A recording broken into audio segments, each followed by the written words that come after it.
بسم الله الرحمن الرحيم. اعزائي المشاهدين، مرحب بكم. فرصه سعيده ان احنا نتقابلكم في برنامجكم الكروي التحليلي الكره في الشارع بالليل. ومعايا كباتن التحليل في مصر والوطن العربي، كابتن احمد زواوي بنحييك، كابتن احمد مزيكا بنحييك. الله يخليك.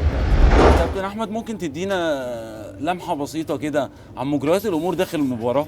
النهارده الحمد لله، يعني النهارده الحمد لله ان المباراه عدت على خير، دي اهم حاجه. كانت المباراه كانت صعبه جدا لكلا الفريقين، من ان هو قبل ما يكون لاعب الكوره هو نفسيا. تفتكر المباراه النهارده كان لها حسابات تانية غير لعب الكوره؟ والله بالنسبه للنادي الاهلي النهارده طبعا هو نزل بيلعب 4-3-2-1، بيلعب راس حربه واحد، ومعتمد على الاثنين اللي تحت نص الحربه، تريزيجيه، تمام، وكان معتمد برضو على ان طالما اتكلمنا عن تريزيجيه، معلش يا كابتن احمد، تقدر تقول لي تقييمك ايه عن تريزيجيه وعماد متعب بعد عودته من الاصابه؟ تريزيجيه عليه علامه استفهام بقاله 4 مباريات، وده انا قلته في برامج قبل كده. تريزيجيه لعيب فنان، مستر جاريدو بيسيبه ناحيه الشمال، ناحيه الشمال تريزيجيه ما بيلعبش بشمال، لازم يطور من الشمال. النهارده كان بيلعب في اليمين، لازم يطور. اما بيلعب في اليمين بيبقى ما عندوش حلول انه يجيب الكرة على شماله علشان يرفع، بيبقى واخد خط واحد رايح على شمال. لما بيلعب في الطرف الشمال تريزيجيه مش اشول يا كابتن. يا كابتن لازم اي لعيب يطور من نفسه، لو عايز يبقى لعيب كوره طب يا كابتن هو بيلعب كويس في يطور مكانه، من هيجيب يطور الكرة من كابتن نفسه. احمد، ايه رايك في الجون بتاع محمود عبد الحكيم النهارده؟ انا شايف انه جون صحيح. جون صحيح ازاي؟ هو ازاي؟ سعد سمير واقع والكرة فاول، لا وده لا سبب لا اعتراض لا جريده في لا اخر لا لا مش المباراه، فاهم. ده سبب اعتراض جريده في اخر يا المباراه. كابتن لو حضرتك شفت الاعاده هتلاقي ان سعد سمير جاي الاعاده من ظهر لا، اللعيب احنا وما الاعاده بقى، شافوش عشان يحسبها فاول. احنا لو هنتكلم ففي بقى في غلطات تحكيم كتير قوي الفتره اللي فاتت، وعلى كابتن حمو، على الكابتن عصام عبد الفتاح ان هو يشوف ايه مشاكل التحكيم اللي عنده. التحكيم في مصر بقاله فتره سيء، احنا لغايه دلوقتي مش لاقيين اي حد يجي، مش لاقيين حكام للاسف فشلت في اختبارات الكوبر وبتبقى بتلعب في الدوري المصري. طب ما نتجه للتحكيم الدولي، ما هي دي تكلفه. مين يدفع يا كابتن؟ يعني في الحكم الاقرع اللي حكم كاس العالم كولينا ده كان جامد جدا. ده انت هتجيبه امتى؟ بعد ما طلع معاش؟ طلع معاش؟ طلع معاش. لا حول، مبكر. احنا عندنا حكام مصريين كويسين ومحترمين، بس المهم الاختيار الصح. فريق الاهلي كان نازل فعلا يلعب كرة ويكسب، ولا كان نازل ياخد نقطة من التعادل؟ لا، النهارده النادي الاهلي طول عمره بيلعب على المكسب، ما بيلعبش على التعادل، ولكن في ظروف النهارده المباراة النهارده ان هي نفسيا، اللعيبه نفسيا مش مجهزه نفسيا ان هي تنزل تلعب مباراه زي دي بعد احداث صعبه جدا احنا عشناها كتير قوي.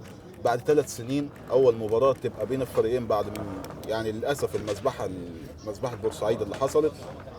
فطبعا يعني نفسيا اللعيبه النهارده يعني الحمد لله ان المباراه عدت على خير. طبعا احنا بنقدم تعزينا القلبيه جدا جدا للشهداء وللضحايا واهالي الشهداء من برنامجنا دوت.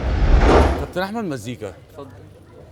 بما انك يعني بتشجع النادي المصري ومحب للنادي المصري ومن عشاق النادي المصري، تفتكر ان النادي المصري النهارده كلاعيبه كانت خايفه من النادي الاهلي؟ الشوط الاول بس بعد كده هم اتعودوا على الماتش وما بقاش فيه رهبه خالص. كابتن احمد زواوي، تفتكر ان الجون الاولاني اللي جابه المصري جون صحيح؟ اولا مع احترامي للكابتن مزيكا وكلامه، النادي الاهلي طول عمره بينزل اي مباراه عايز يكسب وما بيخافش من حد. لا بس هو استاذ احمد مزيكا لا قال ان عايز الاهلي خاف يكسب من المصري في الشوط الثاني. النادي الاهلي عمره ما بيخاف من حد، ولا جمهور النادي الاهلي بيخاف من اي حد. ماشي، مش كل حاجه بنعوزها بنقدر نعملها. هو كان بيحاول انه يكسب. لا، هو نازل عايز يكسب بس بيحاول. انا النهارده انا بحاول حديثكم انتوا الاثنين، واسالكم سؤال مباشر تاني خالص خالص خالص خالص بجد. هل ميكادا كان معتمد على مكيدة او ميكادا يعني مكيدة اجنبي؟ عديل. هل كان بيعتمد على الكونتر هاتاك، الهجمه المرتده؟ مكيدة طبعا طبيعي جدا ان اي مدرب لسه جاي بقاله 3 مباريات لسه ماسك الفرقه، فاكيد لسه ما تاقلمش مع اللعيبه اللي عنده، فلازم طبعا بيلعب فرقه كبيره زي النادي الاهلي، واحنا عارفين قيمه وتاريخ النادي الاهلي كويس قوي.